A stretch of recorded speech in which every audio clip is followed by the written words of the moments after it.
رمضان كريم كريم كريم شهر عظيم عظيم عظيم. بسم الله الرحمن الرحيم. السلام عليكم ورحمة الله وبركاته. الحمد لله رب العالمين وبه نستعين على أمر دنيا والدين وعلى آله وأصحابه أجمعين ومن تبعهم بإحسان إلى يوم الدين وبعد. حيث قال تعالى في محكمة التنزيل أعوذ بالله من الشيطان الرجيم بسم الله الرحمن الرحيم يا أيها الذين آمنوا كتب عليكم الصيام كما كتب على الذين من قبلكم لعلكم تتقون. وقال يا أيها الذين آمنوا قوا أنفسكم وأهلكم نارا.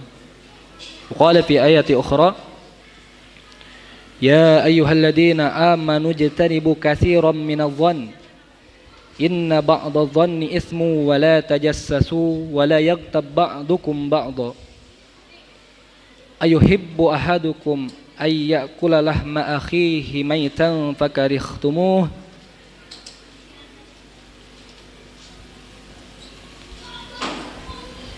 أيحب أحدكم أن يأكل لحم أخيه ميتا فكرهتموه واتقوا الله إن الله تواب رحيم. وقال رسول الله صلى الله عليه وسلم من صام رمضان إيمانا واحتسابا غفر له ما تقدم من ذنبه. وقال ألا وإن في الجسد مضغة إذا صلحت صلح الجسد كله وإذا فسد الجسد كله ألا وهي القلب. Jamaah salat Isya yang dimuliakan oleh Allah Subhanahu wa taala. Alhamdulillah pada Ramadan kali ini kita semua masih diberikan kesempatan, masih diberikan kesehatan untuk melaksanakan bulan puasa Ramadan ini, yang mana mungkin saudara-saudara kita, kerabat kita, orang tua kita yang lama sudah mendahului kita.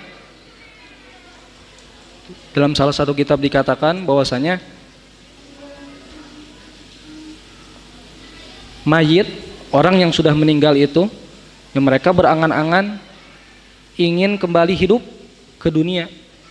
Mereka ingin melaksanakan ibadah puasa Ramadan walaupun 1 hari saja, karena di baliknya begitu banyak sekali keutamaan-keutamaan dan pahala yang berlipat ganda di bulan Ramadan ini, yang mana mungkin banyak sekali dijelaskan bahwasanya di bulan Ramadan ini pintu surga dibukakan, pintu neraka ditutup, dan setan-setan dibelenggu. Maka dari itu kesempatan untuk kita di bulan Ramadan ini untuk memperbaiki diri kita. Jemaah salat Isya yang dimuliakan oleh Allah Subhanahu wa taala. Ya, sebelumnya saya mengucapkan jazakumullah khairan katsiran karena telah diberikan kesempatan untuk berdiri di depan ini. Ya, betulnya kalau di Al-Islam saya juga bingung ya, banyak ada asatidah saya, ada senior saya gitu. Ya, tapi saya ingat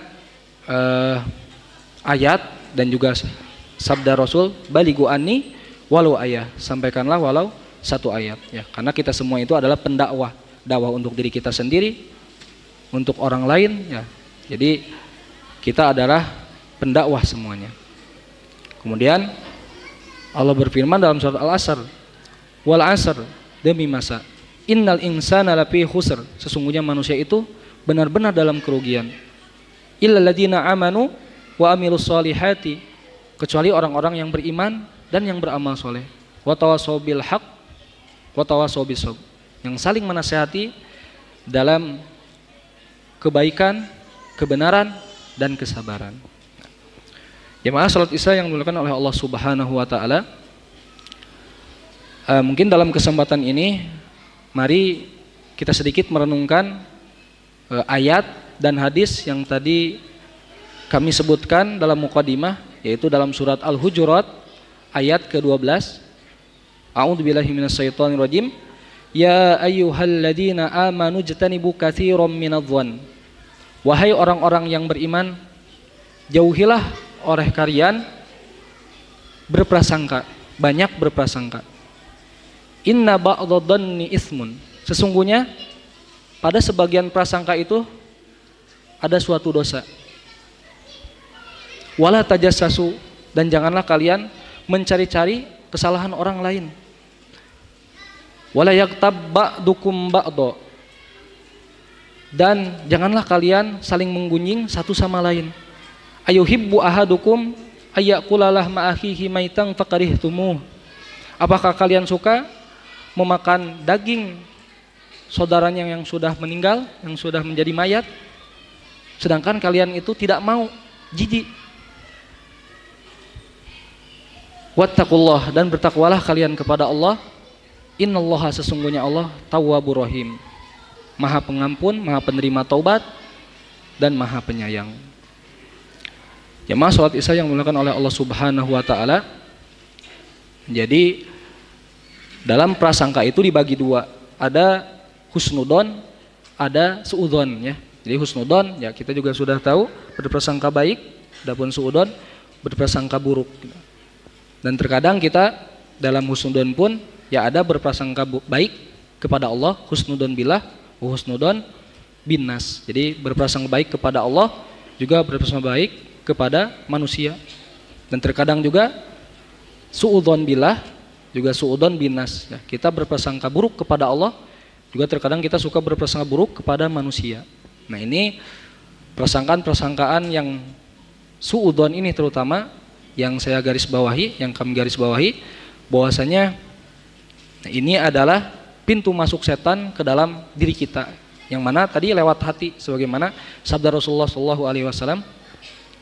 Kalau Rasulullah SAW, ala wa inna fil jasadi mudghah. Allah, ketahuilah, inna fil jasad, sesungguhnya dalam diri manusia, dalam jasad kita, dalam anggota tubuh kita, mudghah, ada segumpal darah atau segumpal daging. Idza sholahat, apabila segumpal daging ini baik, sholahal jasadu kullu, maka semua anggota badan akan baik. Wa idza fasadat, maka apabila rusak hati ini, fasadal jasadu kullu, maka akan rusak seluruh anggota badan. Ala, ketahuilah, wahyal qalbu, yaitu hati. Hadis riwayat Muslim. Ini dalam hadis Arba'in An-Nawawiyah, Rasulullah bersabda seperti itu tentang hati ya. Jadi kuncinya kalau kita sakit, entah sakit dalam masalah psikologis, kejiwaan ataupun fisik, intinya ada pada hati kita ya. Ibaratnya robot, mungkin ada baterai atau sebagainya, mesin. Nah, tapi kita, mesin ataupun baterai kita ini adalah hati kita ya. Maka kalau hati kita baik, semuanya itu akan baik. Salah satu dari penyakit hati yang tadi kami sebutkan adalah prasangka, yaitu suudon, prasangka buruk. Nah ini adalah penyakit hati yang harus dijauhi dengan kawan-kawannya, yaitu iri, dengki, hasad, dan yang lainnya lagi ya.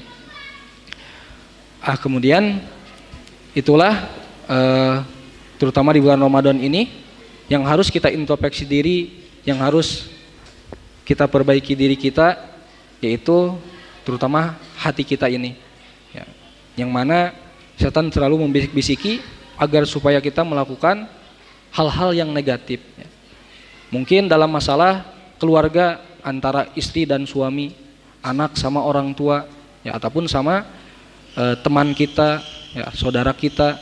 Nah, kadang ada percikan-percikan ataupun ya suudon ini, ataupun iri, dengki, hasad. Yang lebih berbahaya lagi, inilah yang bisa mendahului takdir ya, yaitu al-ain, penyakit ain ya. Al-ainu sabaqal qadar. Jadi ain itu bisa mendahului takdir manusia ya. Pernah ada suatu cerita sedikit mungkin tentang untuk contoh berprasangka buruk itu, yang terutama saya garis bawahi bukan prasangka buruk kepada Allah, tapi ketika berprasangka buruk pada seseorang, pada manusia. Salah satunya ada di suatu rumah sakit, ada pasien yang lagi sakit, lagi menunggu mau dioperasi. Nah, ketika itu ayahnya mondar-mandir kebingungan ya, karena anaknya harus segera dioperasi sedangkan dokternya tidak ada. Nah, ketika dokternya tiba-tiba langsung dihalangi oleh ayah si pasien ini. wahai dokter, kamu dari mana saja? Sedangkan anak saya butuh segera dioperasi. Dokter hanya tersenyum seperti mengabaikan, kemudian langsung masuk kurang operasi. Kemudian anaknya dioperasi pasien tersebut. Nah, akhirnya setelah selesai dokter keluar. Kemudian ayah pasien tadi bertanya lagi, wahai dokter, jelaskan anak saya kena penyakit apa dan sebagainya. Tapi dokter hanya tersenyum dan menyerahkan, tanyakan saja ke perawat saya. Karena ini dokternya segera pergi lagi. Nah, kemudian ayah si pasien ini bertanya ke perawat tersebut, wahai perawat, mengapa dokter tadi sombong sekali, katanya gitu ya. Kemudian perawat tersebut menjawab, wahai bapak, sebetulnya pak dokter itu kemarin anaknya meninggal dunia dan hari ini sebetulnya jadwalnya lagi libur. Akan tetapi pak dokter ini untuk mengurus fardu kifayah anaknya ini dalam masalah takjiahnya ditunda dulu sebentar, kemudian mengoperasi anak bapak. Kemudian dokter tersebut buru-buru pulang lagi karena mau mengurus jenazah anaknya tersebut untuk segera dikuburkan. Nah, akhirnya bapaknya pun di situ yang tadinya berprasangka buruk kepada dokter tersebut, bersuudzon. Nah, disitulah paham bahwasanya salah gitu ya, tidak boleh seperti itu gitu ya. Maka kita terkadang mengira seseorang itu begini, sebelum mendengar tabayun atau penjelasan, jangan dulu kita berprasangka buruk kepada orang lain. Terkadang kita lihat dohirnya, tapi batinnya tidak kita lihat.